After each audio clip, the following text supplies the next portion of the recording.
오늘도 또 하나님 또 은혜 가운데 우리가 목요일 저녁 우리 바이블맵 시간을 갖게 되었습니다. 우리 함께 기도하고요.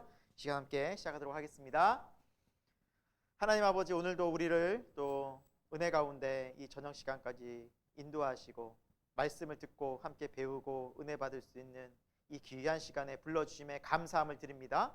이 시간 말씀을 통해서 우리가 하나님 위로와 또 소망과 또 새 힘을 얻는 거룩하고 복된 시간이 되기를 소망합니다. 하나님 말씀을 통해서 우리가 이 시대를 어떻게 살아야 할지 지혜로운 깨어있는 성도가 되기를 소망합니다. 성령 하나님께서 이 시간 우리 각자에게 임하여 주시고 이 시간 교회에서 말씀을 듣는 모든 분들과 또 아버지 하나님 이 각자 삶의 처소에서 말씀을 듣는 모든 분들에게 함께하여 주셔서 정말 하나님의 큰 은혜와 또 성령 충만함이 함께하는 거룩한 시간이 되게 도와 주옵소서. 예수 그리스도 이름으로 기도드립니다. 아멘.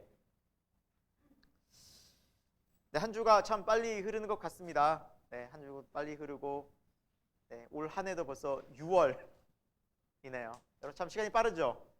네, 저만 빠른가요? 굉장히 너무 시간이 빨라서 2022년도가 벌써 이렇게 절반이 흘렀다는 게 놀랍고 올해 또 우리가 이제 코로나가 거의 끝나서 성경을 다시 우리 신약부터 이제 들어가서 보고 있는데 좀 우리가 지금 마태복음, 마가복음까지 끝냈잖아요. 그렇죠? 이제 누가복음, 요한복음 남았는데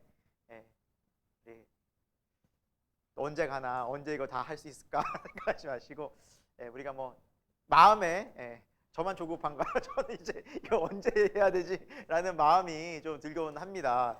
그래서 어쨌거나 뭐 진도를 빨리 우리가 뭐 시간 내에 뭐 예를 들면 올해 아니다 이런 제 나름대로는 시간을 정해놨었거든요. 그런 시간보다는 이제는 좀 여유를 갖고 제대로 하는 거 우리 제대로 하면서 배우면서 나가면 좋겠다라는 생각이 듭니다. 그러면 계속 같이 말씀을 또 보시고 또 함께 읽으시고 묵상하시는 또 깨어있는 성도 되길 소망합니다. 오늘은 누가복음이죠. 자, 누가복음 1장부터 함께 우리 말씀 보도록 하겠습니다. 자, 누가복음 1장에는 어떤 서론, 책 부분에 데오빌로 각하에게 이렇게 글을 쓴다라는 누가의 표현이 나오는데 이 복음서는 많은 사람들이 목격자들 또 하나님의 말씀의 일꾼들 제자들이 정말 많은 다양한 또 그 글들을 통해서 예수 그리스도의 이야기가 그 당시에 많이 증거되었다라는 걸 볼 수 있죠. 그래서 신약 성경의 그 사본의 양이 5,000개 이상이 된다고 합니다, 여러분. 그러니까 얼마나 많은 그 당시에 책들이 있었는지 우리가 충분히 미뤄 짐작할 수 있겠죠. 그리고 이 사실들을 했는데 누가는 대상이 데오빌로라는 사람이었는데 이 사람의 뒷부분에 각하라는 표현이 있잖아요. 그래서 고위 관료가 아니었을까라고 생각이 듭니다. 그래서 데오빌로라는 그 의미는 하나님의 사랑하시는 자라는 의미를 갖고 있어요. 근데 여러분 이 데오빌로라는 사람이 사도행전에도 나옵니다. 그래서 누가복음과 사도행전을 썼잖아요. 모두 다 이 데오빌로에게 썼는데 재미있는 것은 누가복음에는 데오빌로 각하라고 썼는데 사도행전에는 데오빌로에게라고 썼어요. 데오빌로에게. 각하가 빠졌어요. 아마 미로 짐작컨대 예수님을 믿고 이제 한 형제 자매가 됐던 거겠죠. 세상의 지위보다는 그런 존칭보다는 주님 안에서 형제 자매가 되어서 이 데오빌로요라고 표현을 하게 되는 장면이 나옵니다. 아무튼 좀 고위 관료 총독 이상의 고위 관료에게 이렇게 쓴 그런 예수 그리스도의 생애 이야기다라고 보시면 될 것 같습니다. 그래서 그걸 쓴 이유가 뭐냐? 더 4절에 보니까 알고 있는 바를 더 확실하게 알려주려 합니다. 그러니까 적어도 이 사람은 굉장히 예수 그리스도의 생애와 복음에 관심이 있었다는 거겠죠. 그렇죠? 그래서 더 확실하게 예수 그리스도가 누군지, 그분이 어떤 분인지, 왜 오셨는지에 대해서 알려드리겠습니다 라고 이제 썼다라는 거죠.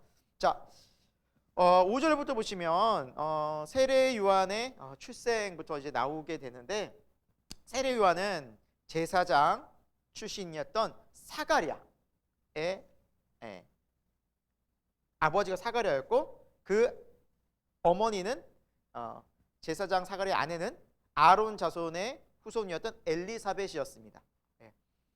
제사장 집안이었죠. 다 두 명 다 제사장 집안이었고, 그리고 이제 이 제사장들은 다윗 시대부터 24반열이 제사장의 직무를 1년에 2차례씩 일주일간 이제 성전에서 일을 했었어요. 그래서 그 반열 중에 한 반열이 아비야 반열이라는 이 사가랴가 속한 제사장이 이제 때에 따라서 시기에 맞춰서 성전에서 일을 하고 있었던 찰나에 주의 사자가 천사가 나타나게 됩니다. 그리고 오랫동안 이 부부는 아이가 없었던 것 같아요. 원했지만. 그런데 아들을 낳으리라라고 이야기하고 그의 이름을 요한이다. 요한이라까지 이제 이야기를 해줍니다. 이 요한이라는 이제 사람의 이름의 뜻은 하나님은 은혜로우시다라는 뜻이에요. 뭐 사도 요한도 있지만 세례 요한도 있고 요한이라는 이름 참 많았어요. 근데 하나님은 은혜로우시다. 그 이름을 이제 가지게 될 것이다라고 얘기하니까 너무 놀랐겠죠. 그리고 그 요한의 특징이 뭐냐? 앞으로 큰 자가 돼서 주님 앞에 나타나는 큰 자가 되고 또 포도주나 또 술을 마시지 않으니 그러니까 거룩한 나신일처럼 이렇게 구별된 구약의 그런 구별된 자처럼 생활할 것이다라고 이야기하고 모태 솔로가 아닌 모태 성령 충만을 받게 됩니다. 야, 어릴 때부터 아주 굉장한 은혜죠. 모태에서부터 성령 충만을 받게 되는 특별한 은혜를 받게 되죠. 그리고 그가 엘리야와 같은 마음으로, 그러니까 그런 선지자의 마음으로 주의 오심을 선포할 것이다. 그런데 이 소식을 딱 듣고 20절에 보니까 너무너무 놀랐지만 믿을 수가 없는 거예요. 그래서 그 증거로 네가 말 못하는 자가 될 것이다 라고 이제 주의 사자가 얘기해. 믿지 않았어. 하나님이 그런 증거로. 그래서 말을 못하고 나와요. 말을 못하고 나오니까 사람들이 왜 이러지? 뭔가 환상을 봐가지고 이 사람이 너무 놀라운 걸 봐가지고 이렇게 말을 못하는 거 하고 그냥 사람이 그냥 넘어가 버려요. 그냥 신비한 일을 보고 사람이 말문이 막혔구나 하고 넘어가 버려요. 그리고 아무래도 어떤 것처럼 행동을 하고 엘리사벳은 잉태를 하게 되는 일이 정말 말씀처럼 일어나게 됩니다. 그리고 이제 5달 후 6째 달에 26절에 보니까 이제 예수님의 탄생을 이제 예고하는 장면이 나오죠. 마리아에게 나타나서 처녀여, 27절에 처녀여 이렇게 말씀이 나오잖아요. 그렇죠? 그래서 우리 이사야서의 예언자 보라 처녀가 잉태하여 아들을 낳을 것이요 이름을 임마누엘이라 하리라. 그 말씀의 약속이 그대로 성취된 거죠. 그래서 마리아가 나는 남자를 알지 못해도 어떻게 이런 일이 벌어집니까? 라고 얘기하자 하나님의 은혜와 능력이 너에게 임했다. 그리고 하나님께서 약속된 메시아를 너를 통해 보내실 것, 그 이름을 예수라 하리라. 그렇게 찬찬히 설명을 합니다. 근데 이게 아무리 그래도 그렇지 설명을 했다고 해서 결혼도 하기 전에 임신을 하고 이게 받아들여지는데 또 내 삶에 일어난다고 하면 얼마나 놀라울까요? 이게 받아들이기도 힘들고 사실은 왜 내게 이런 일이 하면서 다른 사람 많이 있는데 왜 나에게 이런 일이 하면서 큰 충격을 이제 받았을 터인데 자, 순종하게 되죠. 그리고 어떻게 이런 일이 일어납니까? 이제 하니까 37절에 대저 하나님의 모든 말씀은 능하지 못하심이 없느니라. 그렇게 말씀하고 나자 마리아가 알겠습니다. 주의 여정이오니 말씀대로 이루어지이다 하고 순종을 하게 됩니다. 그리고 이 천사가 얘기해 준 바로는 엘리사벳도 이제 친족 엘리사벳이라고 그랬잖아요. 이제 친척이라고 하는데 뭐 정확하게 어떻게 관계가 됐는지는 뭐 학자들마다 분분하지만 이종 사촌이 아니었을까? 그래서 멀지 않은 친척이지 않았을까라고 보고요. 그래서 어쨌거나 엘리사벳이 임신을 했다고 하면서 찾아갑니다. 그래서 그 장면이 39절부터 나와요. 그래서 엘리사벳을 친족 엘리사벳을 만났는데 엘리사벳이 보자마자 마리아에게 여자여 내 복 중에 있는 그 태아 아이가 복이 있도다라고 이야기를 해버려요. 그러니까 어떻게 알았겠어요? 그렇죠? 오랜만에 봤는데 그리고 결혼도 하기 전인데 이렇게 임신을 했다는 거 어떻게 알겠어요? 그러니까 성령께서 감동으로, 그러니까 또 세례 요한도 그렇고 예수님도 그렇고 그때 이제 하나님께서 드디어 구원자 메시아를 보내기 위해서 이 일들을 하나님의 뜻 가운데서 이루시고 계셨다는 것을 볼 수 있죠. 그 놀라운 장면을 서로 이제 경험하고 목격하고 이제 46절부터는 마리아의 찬송시 고백이 나옵니다. 여기서 뭐 가장 눈여겨볼 부분은 48절에 여종의 비천함을 돌아보셨다. 예, 자기같이 낮고 보잘것없는 그런 자를 하나님이 은혜로 사용하셨다. 예, 그렇게 이야기하고 있죠. 보세요. 여종의 비천함. 여종이라는데 예, 성모로 모시는 분들도 있죠. 예, 참 만든 거죠. 마리아는 본인을 하나님의 여종이고 비천한 여종이로 생각하고 있는데 카톨릭에서는 성모 마리아로 추앙을 하고 있죠. 전혀 성경적이지 않죠. 아무튼 비천한 여종으로 자신을 표현하고 있다라는 거. 종이죠. 주님의 쓰임에 그냥 그때 하나님의 때에 한 처녀를 하나님의 선택 가운데 사용하셨던 것 뿐입니다. 정말 한 인간을. 자, 그리고 그렇게 해서 시간을 보내고 57절에 보면은 세례 요한이 출생하는 장면이 나오죠. 그래서 그의 이름을 무엇이라 할까라고 이제 했을 때 사람들이 아버지의 이름을 따서 사가랴라 하자 하는데 이 엘리사벳이 요한이라고 얘기를 해요.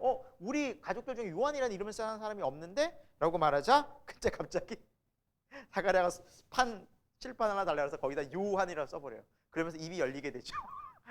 드디어 하나님이 딱 이렇게 세례 요한의 출생과 함께 그가 왜 하나님의 은혜 가운데 태어나게 됐는지 설명하고 사람들이 놀라워하죠.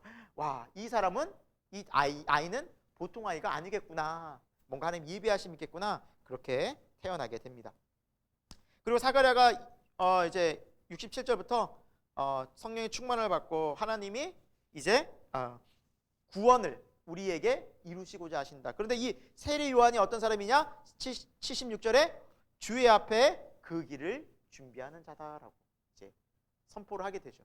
정말 이 말씀처럼 이제 세례 요한을 보면 예수님의 앞서서, 그렇죠? 앞서서 먼저 사람들에게 예수 그리스도의 나타나심을 오심을 선포하는 자로 쓰임 받게 되는 거죠. 그리고 이제 세례 요한은 자라면서 빈들에서 생활하게 되고 메뚜기와 석청을 먹으면서 이제 굉장히 이제 아주 그냥 야성을 기르는 그런 훈련을 광야에서 강하게 받고 있습니다. 자, 이제 2장부터는 이제 예수 그리스도의 태어나심의 장면이 나와요. 여러분 잘 알다시피 이제 가이사, 로마의 황제죠. 가이사가 호적 정리를 하겠는데 이유가 뭐예요? 세금 거두려고 호적 정리를 했지만 성경에는 왜 이 호적 정리가 필요했어요? 예수님이 어디에서 나시려고 예정되어 있었기 때문에 베들레헴. 그래서 지금 보면 4절에 보니까 갈릴리 나사렛이라는 동네에서 어디로 내려와요? 우리 지도상으로 내려오지만 유대식 표현은 다 올라간다고 표현하죠. 예루살렘으로 올라가다. 다 그렇게 표현되어 있어요. 예루살렘 여기도 보면은 하여튼 뭐 올라가다는 표현을 쓸 거예요. 계속 성경에 보면은 올라가니. 5절에 보니까 뭐 올라가니. 호적하는 올라가다는 표현이 있죠. 그렇죠? 우린 지도상으로 내려오는 건데 항상 유대인들은 예루살렘으로 올라간다는 표현을 써요. 왜? 그곳은 하나님의 임재와 실제로 또 예루살렘이 높은 곳에 있어요. 해발. 그렇기도 하고. 그래서 하나님이 임재가 있는 곳. 예루살렘 성전으로 다 올라간다는 표현을 써요. 그곳으로 가게 되죠. 약 한 120km가 된다고 하는데 그 먼 거리를 임신한 상태에서 오랫동안 가게 됩니다. 몇 개월을 갔겠죠. 자, 그렇게 해서 가서 이제 아이를 낳는데 이제 구유에 이제 딱 누이게 됩니다. 그리고 그때 8절부터 보면 그 예수님이 태어날 당시에 많은 사람들이 몰랐죠. 누가 찾아왔어요? 목자들. 목자들은 지금으로 따지면 굉장히 직업 중에서도 가장 사람들이 천하게 여기는 직업군에도 속하지 않는 그런 사람들이었다고 말합니다. 목자들이. 그래서 근데 이들이 왜 왔을까요? 하나님은 그런 거죠. 가난하고 소외받고 세상에서 보면은 별 볼이 없는 것 같아도 하나님 볼 때 너무나도 존귀한 사람들이다. 세상은 신분을 갖고 그렇게 사람을 차별하고 하지만 하나님이 봤을 때는 가장 연약한 자를 통해서 하나님 영광 받으신다는 거죠. 그래서 목자들은 천사들의 초청을 받고 하나님의 초청을 받고 그곳에서 누구의 탄생을 본 거예요? 메시아의 탄생. 동방박사들과 함께 본 유일한 존귀한 사람들이 되었던 것이죠. 하나님 영광스러운 자리에 그들을 초대했죠. 큰 기쁨의 소식 그리고 영광과 하나님의 그 평화가 임하는 그 자리에 하나님 목자들을 초청해 주셨습니다. 그래서 누가복음의 특징은 가난하고 소외된 자들에 대한 메시지가 참 많아요. 예. 이방인들에 대한 복음이기도 하지만 특히나 가난한 또 여성들 또 소외된 자들에 대한 예수 그리스도의 초청과 초대가 참 많이 나오는 책이 누가복음이기도 합니다. 자, 그리고 이렇게 영광스러운 장면을 보고 그들은 이제 돌아가고요. 21절에는 예수님이 이 유대인들에게 있는 그 율법이죠. 할례를 받으시고 동일하게 인간이 거쳐야 될 그 삶들을 그대로 사셨다라는 보여주고 할례 받으시고, 그리고 22절부터는 정결 예식을 이제 하러 이제 올라가시는 장면이 나옵니다. 그래서 이 정결 예식은 산모가 율법에 보면은 이제 몸이 이제 아이를 낳은 다음에 제사를 지내고 정결 예식을 하게 되어져 있어요. 근데 형편이 되고 상황이 되면 양을 드리는 거고, 만약에 가난하다, 이 사람이 정말 양을 드릴 수 있을 만한 집에 짐승이 없는 거예요. 짐승 한 마리도 없는 거예요. 그만 가난하다는 거잖아요. 어디 일하면서 늘 하루 먹고 하루 사는 그런 사람들에게 비둘기를 잡으라 했어. 산비둘기. 네. 그런데 지금 24절에 보니까 뭘 잡았어요? 비둘기 잡아서 제사 드렸죠.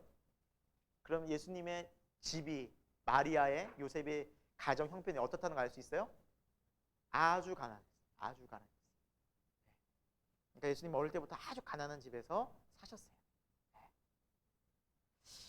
그리고 이제 예수님의 태어나심을 이제 시몬이라는 이제 사람이 보는데, 그는 이제 성령의 이제 지시하심으로 너가 죽기 전에 메시아를 볼 것이다. 이제 그 약속을 받은 사람이죠. 그래서 이 시몬이라는 사람이 예수 그리스도를 딱 보고 뭐 너무 영광스럽죠. 내가 이제 드디어 30절에는 주의 구원을 보았다.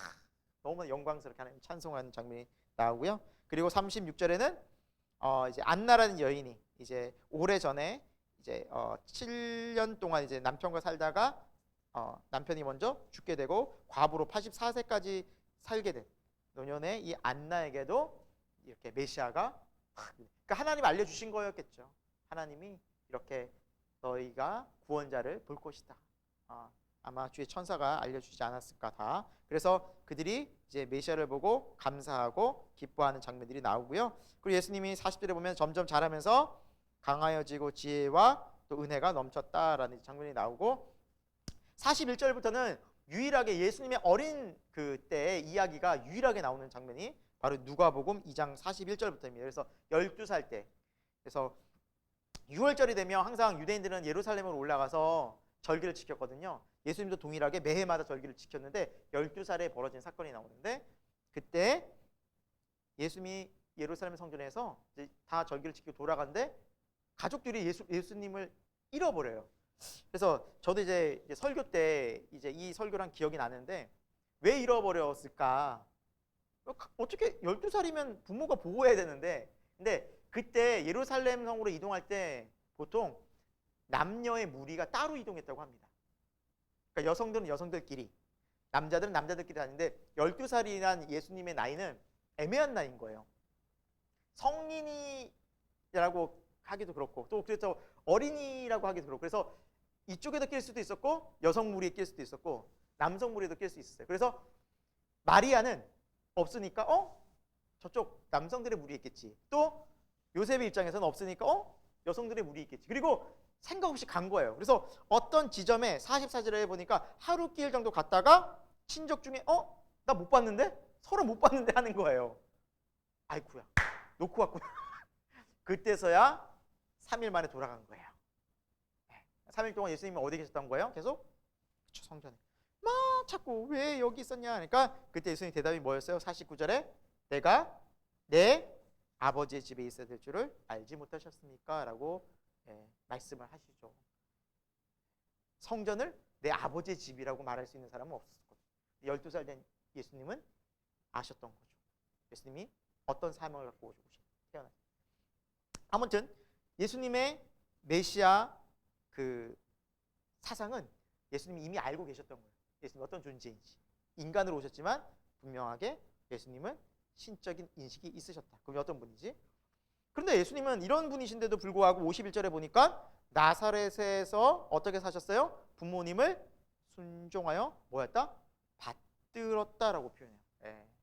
그래서 부모님을 잘 공경했다고. 그래서 우리는 무조건 부모님을 잘 공경해야 됩니다. 예, 정말 우리가 부모님께 잘해야 돼요. 예. 저도 항상 반성하고 있지만 잘해야 돼요. 잘 순종해야 돼요. 잘 받들어야 돼요. 모셔야 돼요. 예수님이 이렇게 하셨기 때문에. 그래서 그 모습을 친히 겸손히 보여주신 거예요. 예수님 인간적으로 어떻게 사셔야 되는지 우리에게 보여주신. 예수님은 또 그렇게 성장하셨고, 자 3장으로 가보도록 하겠습니다. 3장에는 그 지역의 당시의 상황이 나와요. 이제 예수님께서 이제 30살쯤 됐을 때 이제 공생이 시작할 때죠. 그때 당시 어떤 상황으로 나오냐? 디베리오 황제는 디베리오였고, 그리고 본디오 빌라도가 유대를 통치하고 있었고, 그리고 헤롯이 갈릴리 분봉하고, 이 헤롯은 헤롯 안디바입니다. 헤롯은, 그리고 그 동생 헤롯 빌립이 이두레와 드라고닛, 그리고 루사니아가 아빌레네. 아빌레네라는 지역은 헤롯이 다스리던 이두레와 드라고닛 더 북쪽이에요. 네, 그쪽에. 그러니까 그 지역별로 왕들이 어떻게 있는데, 헤롯 아켈라오 안 보이죠? 여러분 이제 공부를 하셨으니까 헤롯 아켈라오가 안 보이는데 라는 생각 딱 드시죠, 바로.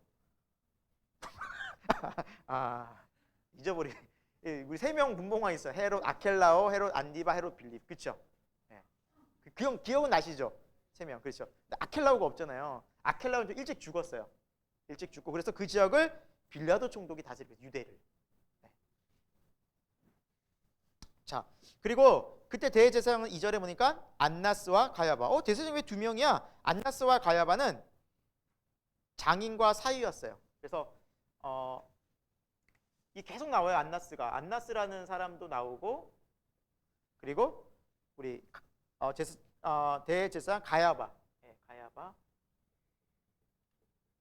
그러니까 여기는 장인,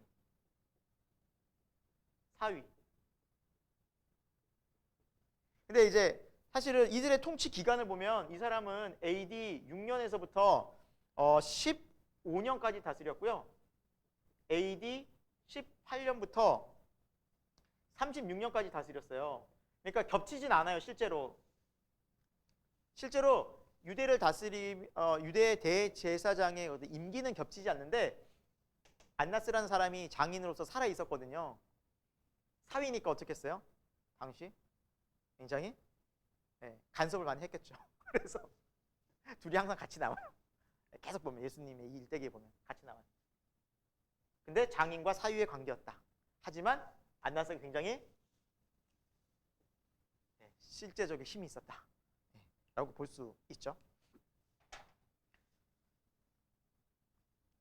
자, 여러분 그 유대 지역은 이렇게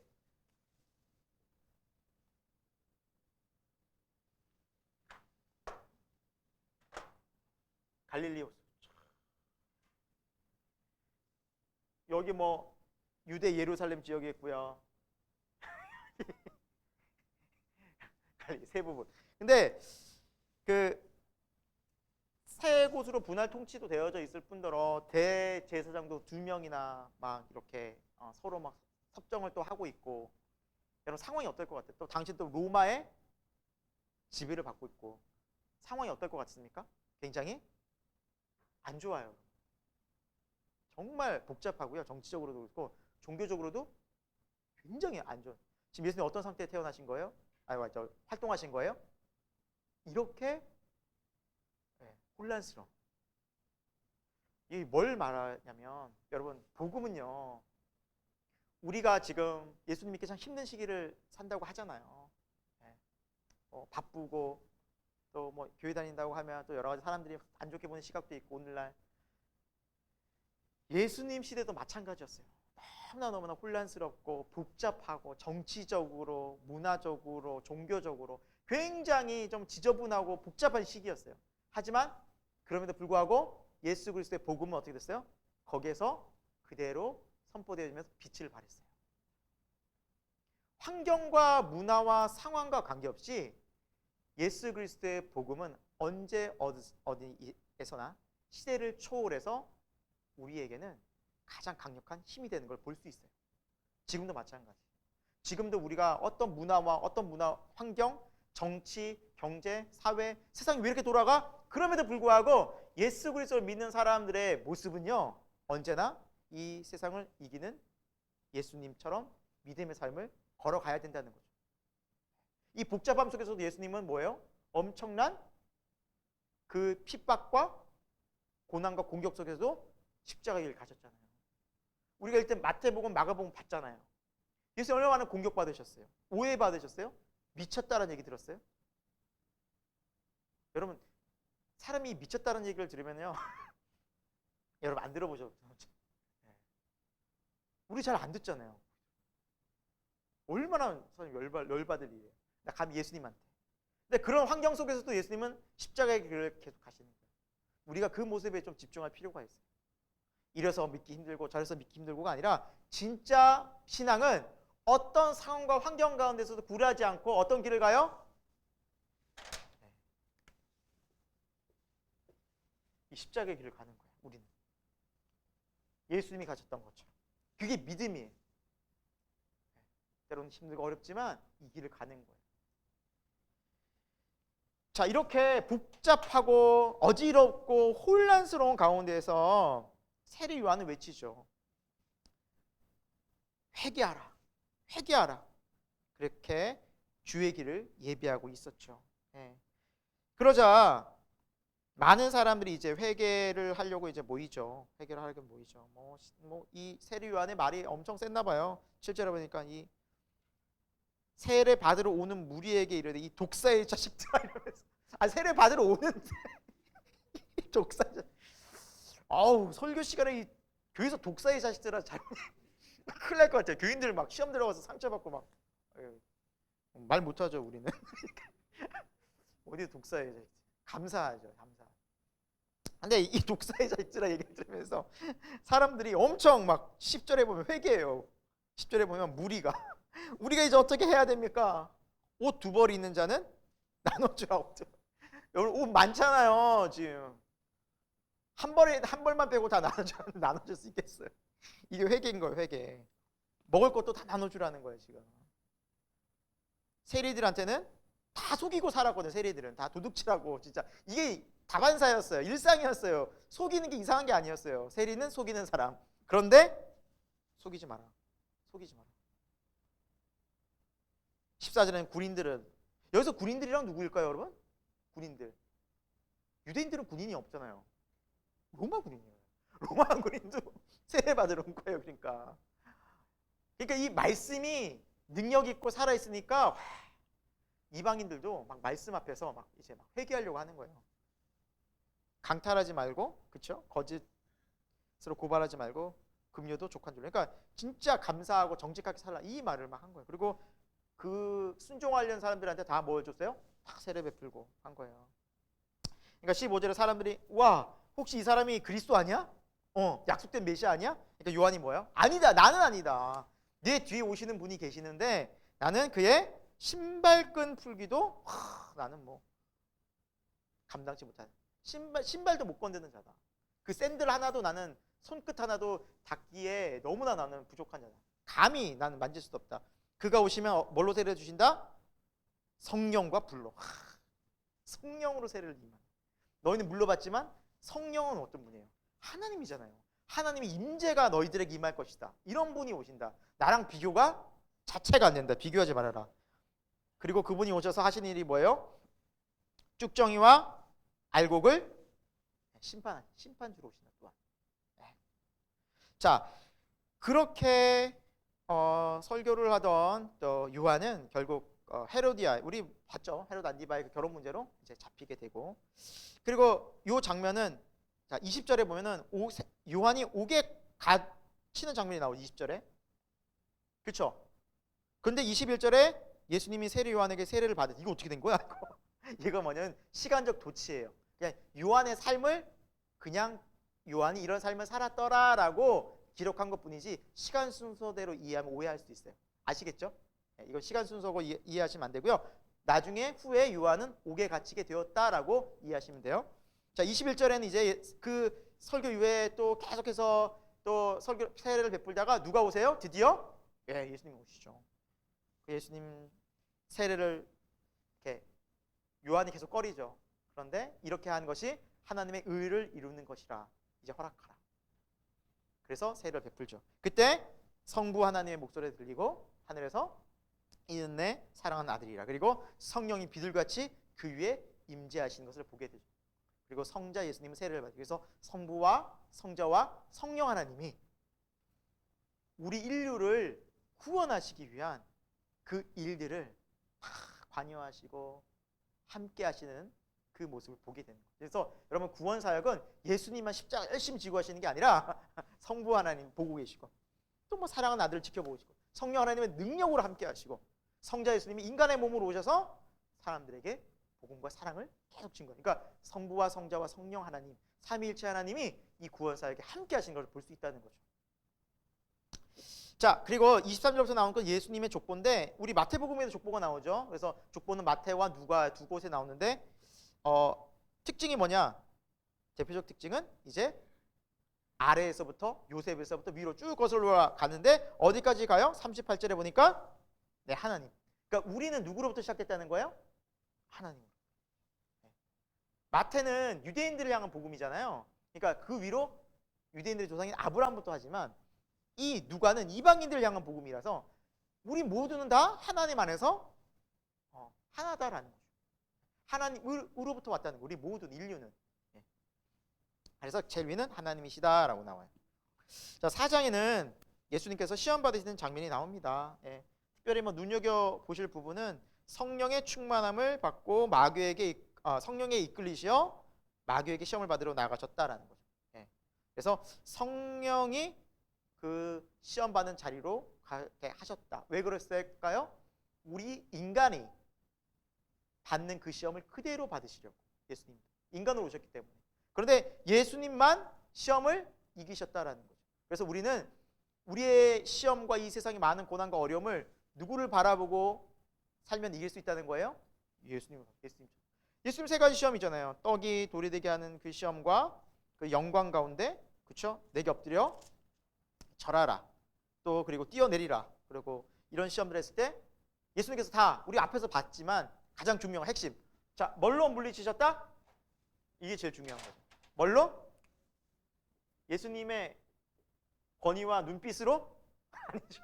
강력한 눈빛이 아니라 말씀으로.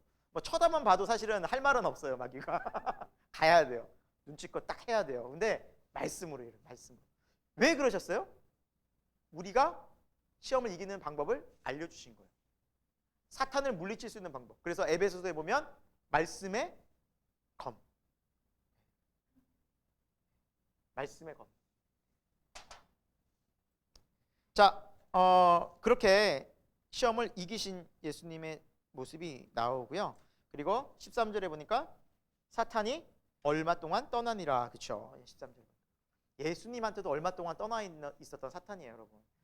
근데 우리가 뭐 사탄 시험을 좀 이겼고 막 은혜 넘친다고 해서 우리가 이 시험 이겼다고 해서 막 또 시험 안 된다, 절대 그런 거 없고요. 늘 시험은 우리 옆에서 사탄이 그냥 언제 호시탐탐 기회만 노리고 있어요.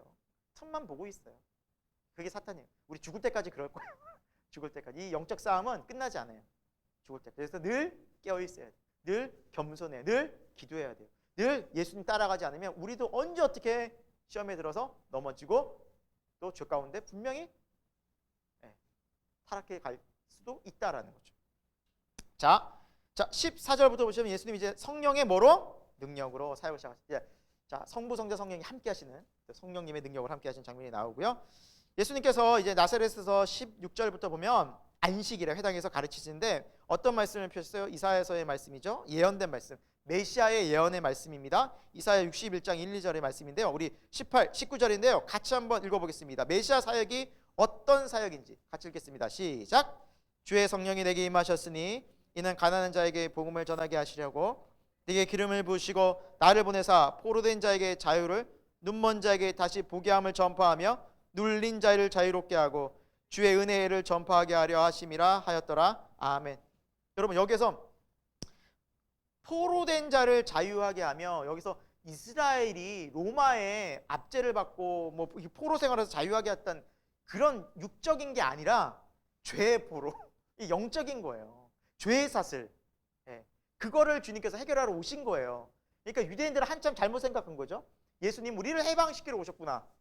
우리를 이제 자유케 하려고 오셨구나. 물론 치유 사역도 하셨지만 예수님이 궁극적으로 해방시키려는 것은 어떤 부분에서? 죄. 왜? 그게 하나님의 가장 두려운 심판이기 때문에. 그게 없으면 이 죄의 문제 해결이 안 되면 결국 하나님의 심판은 피할 길이 없어요. 근데 세상에서의 그런 환난과 역경과 고난은 이 세상뿐이에요. 잠깐이에요. 하지만 영원한 하나님의 심판은 예수 그리스도의 십자가의 은혜로 해방되지 않으면 피할 길이 없어요. 그래서 이건 영적으로 해석을 해야 된다는 영적인 죄의 해방감이에요. 자, 그렇게 해서 내가 이렇게 메시아 사역을 하러 왔다 이렇게 딱 설교를 하셨는데 사람들이 반응이 뭐예요? 22절에 보니까 이 사람이 요셉 아들 아니야? 딱 이 반응이에요.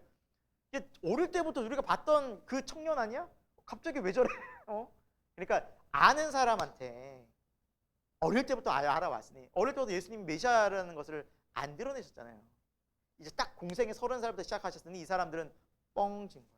이게 뭐지? 갑자기 왜 저런 말씀 펴놓고 갑자기 왜 이렇게 선포하지? 그래서 23절부터 쭉 이제 보면은 24절에 보면 이런 말씀이 있죠. 선지자가 고향에서는 환영을 받지 못한다. 그리고 예를 들어주시는데 25절부터 누구 예를 들어주세요? 엘리야 시대 3년 6개월 동안 비가 오지 않을 때 유일하게 하나님의 구원을 받은 사람은 사렙때 한 과부뿐이었다. 그리고 또 한 명 들으죠. 27절에 엘리사 때 많은 나병 환자들이 있었지만 오직 구원받은 사람은 수리야. 그러니까 이방인이죠. 사람 나아만 뿐이었다. 자, 이 얘기를 왜 하셨을까요?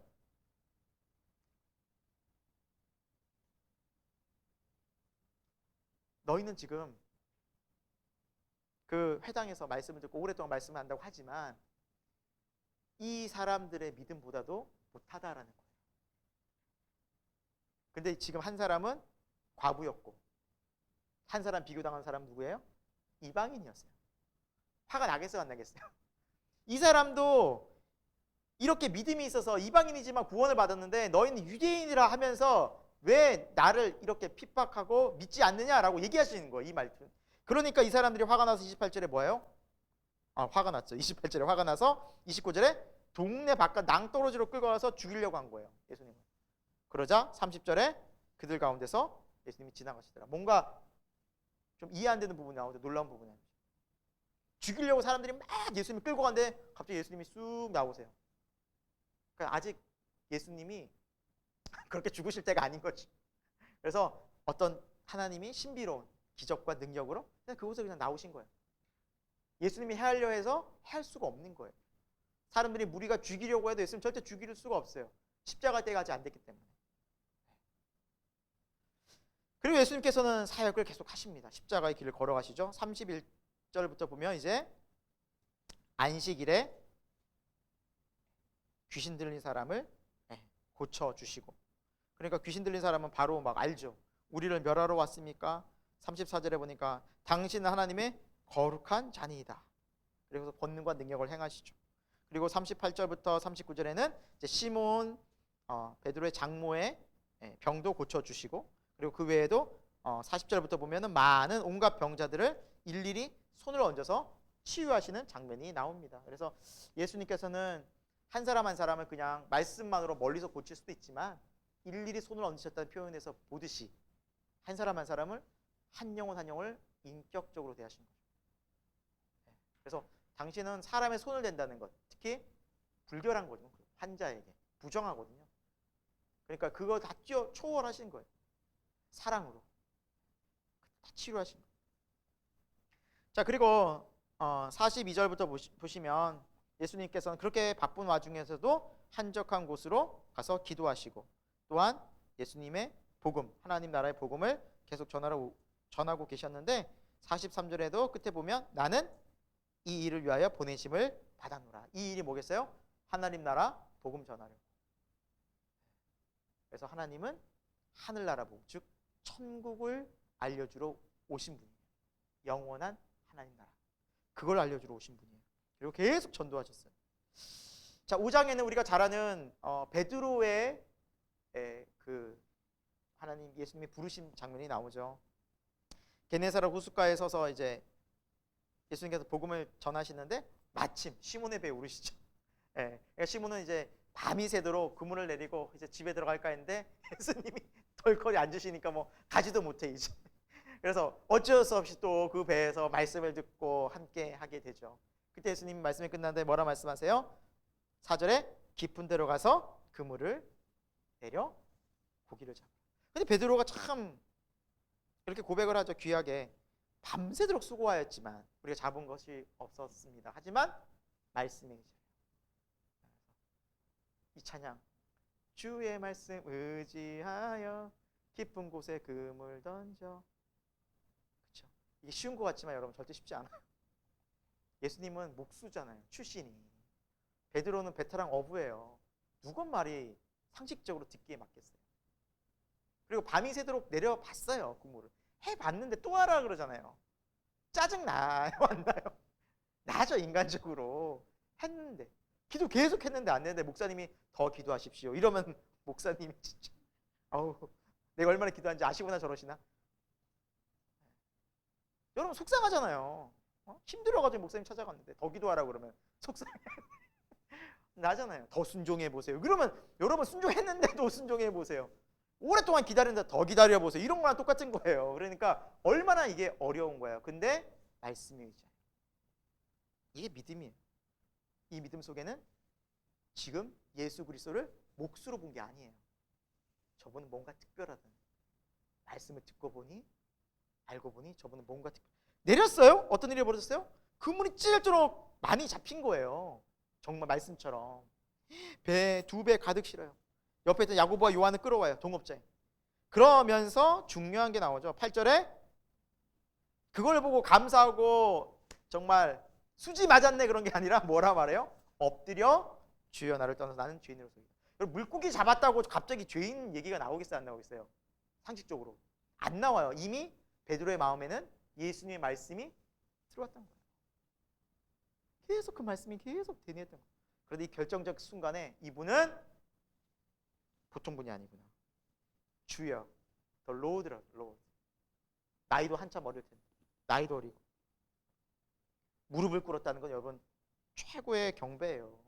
엎드렸다는 거는 사람 앞에 엎드리지 않아요. 유대인들은 누가 앞에만 엎드려? 유대인들은 하나님께 엎드려요. 하나님께 엎드려. 하나님께. 그런데 지금 주님 앞에 엎드렸다는 거면 그분으로 인정한다는 거예요. 그러니까 내가 죄인입니다 고백하는 거죠. 그러면서 동업자인 야고보와 요한도 함께 놀라고 예수님 말씀하시죠. 10절에 내가 이제 사람을 취하리라 나를 따르라. 그러자 11절에 모든 것을 버려두고 예수를 따르니라. 네.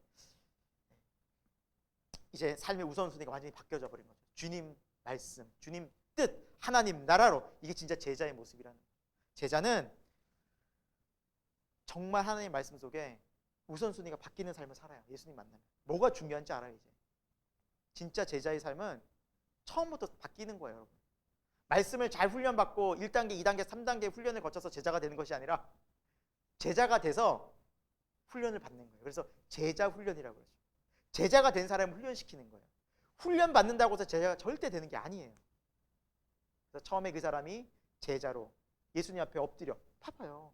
예수 그리스도를 주로 시인하고 그분께 모든 경배와 내가 죄인임을 인정하면서 바짝 엎드려서 하나님의 그 주권을 인정하느냐, 그 사람이 제자가 되는 거예요. 여러분. 그러니까 그 사람들이 버릴 수 있는 거예요. 기꺼이. 우리가 먼저 제자인가? 교회가 얼마나 많은 제자가 있는가? 이게 중요한 거죠.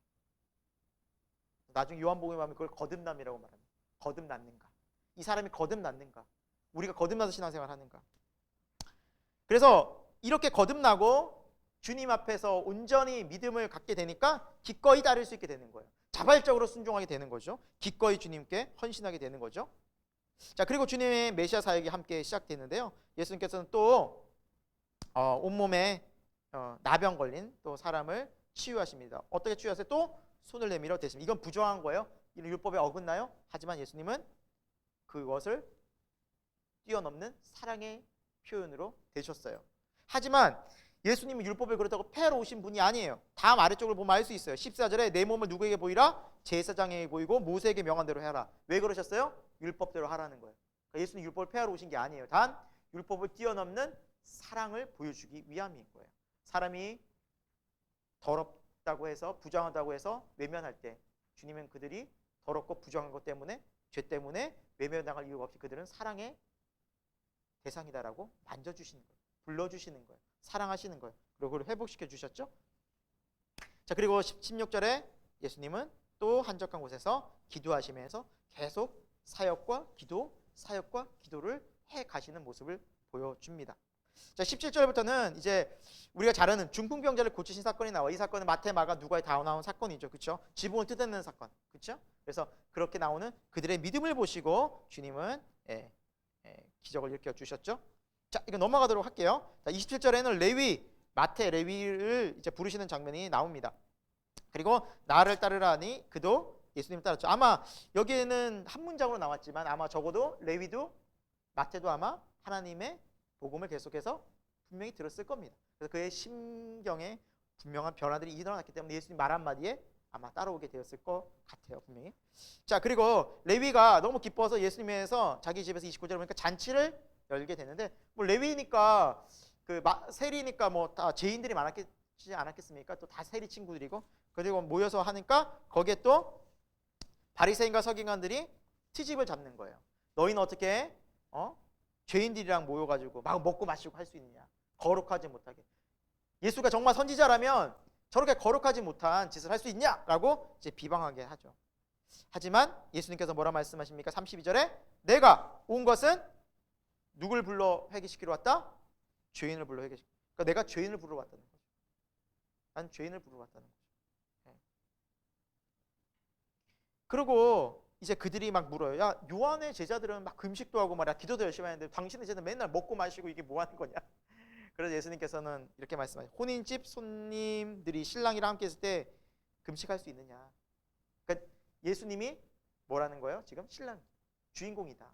이때는 함께 먹고 마시는. 하지만 내가 없는 날이 올 것이다. 나중에 후에 이제 십자가에서 죽으시고 이제 부활 승천하신 날이 오게 되겠죠. 그때는 금식하고 기도할 것이다. 그러니까 예수님께서는 그 모든 우리 삶의 중심에 누가? 예수님이 중심 되신다라는 걸 알려주신 거예요. 예수님이 진짜 우리 삶의 중심 되실 때 우리 삶은 질서가 잡힐 수 있어요. 그래서 새 옷을 낡은 옷에 붙이는 자가 없고 그럼 다 찢어지는 거고 그리고 새 포도주를 낡은 가죽 부대에 담는 자가 없다. 그러면 다 터져나가는 거죠. 새 포도주는 새 부대, 새 포도주는 예수 그리스도시고 새 포도주는 새로운 마음, 겸손한 마음, 성령이 임하는 간절한 그 은혜 속에서 새로운 마음이 있어서 이 복음이 받아들이는 것이지 옛 율법보다 가득 차가지고 이 율법을 가지고 다 판단하는 그들은 이미 새로운 마음이 아니다라는 거죠. 새 부대가 아니라는 거예요. 새 부대가 되어야 한다. 그래서 우리 찬송도 부르잖아요. 새 부대가 되게 멜로디가 생각이 안 나네. 새 부대가 되게 하여 주사. 그렇죠? 주님의 길 행하게 하소서. 네, 갑자기 멜로디가 새 부대가 되게 하여 주사. 우리 새로운 마음, 성령 안에 새로운 마음이 되어서 우리가 주님이 우리 안에 임하시는 그때 정말 우리가 이 복음의 가치, 예수 그리스도의 정말 귀함, 존귀함을 알게 된다는 사실입니다. 오늘은 여기까지 하도록 하겠습니다. 벌써 시간이 순삭이네요. 순식간에 그냥 쑥 지나가네요. 그래도 여러분 긴장을 늦추지 마세요. 언제 제가 막 7, 8장 나갈 수도 있어요. 여러분 밑줄 치신데 맨날 목사님 5장만 나가네. 그래서 5장씩 꼬박꼬박 하다가 어느 순간 갑자기 이제 확 나갈 수 있어요. 그래서 늘 깨워서 밑줄 치시기 바라고요. 오늘도 하나님이 우리에게 또 예수 그리스도의 생애와 또 복음을 통해서 분명히 또 다시 또 우리에게 말씀하십니다. 복음서가 계속 반복돼요. 사실은 여러 가지 많은 사건들이 또 교차해서 나타나기도 하고 하지만 우리 읽을 때마다 또 하나님께서 우리에게 주신 새로운 은혜들이 그렇죠? 또 그런 성령 안에서 우리가 늘 새 마음을 가지고 주님의 은혜를 소망한다면 또 새로운 은혜들을 날마다 우리에게 공급해 줄 줄로 믿고요. 또 한 주간도 말씀과 또 하나님 은혜 또 기도와 예배 가운데 여러분 이 믿음의 길을 잘 나아가는 또 십자가의 길을 가는 저와 여러분이 되길 축원드립니다. 함께 기도하고 마치도록 하겠습니다. 하나님 아버지 감사합니다. 오늘 우리가 하나님의 귀한 말씀을 함께 읽고 듣고 생각해 보았습니다. 하나님의 귀한 생명의 말씀이 우리 인생에 정말 표대가 되어지고 또 우리 인생을 좌로나 우로나 정말 치우쳐졌을 때 우리의 중심 잡는 그런 중요한 역할이 되어서 정말 우리가 이 세상에서 방황치 않고 이 진리의 말씀 속에서 이 믿음의 길을 잘 달려나갈 수 있도록 우리 한 명 한 명을 성령의 은혜로 붙잡아 주옵소서. 한 주간의 모든 삶을 주님께 의탁드리옵고 거룩한 주일 정말 부활의 주님께서 그렇게 기쁨으로 부활하신 그날을 우리가 기념하는 이 주일을 맞으면서 또 하나님 우리에게도 한없는 부활의 기쁨과 감격을 또한 허락하시고 이 믿음의 길을 달려나가는 복된 주님의 제자들이 다 되도록 도와 주옵소서. 살아계신 예수 그리스도 이름으로 기도드립니다. 아멘. 감사합니다. 수고하셨습니다. 네.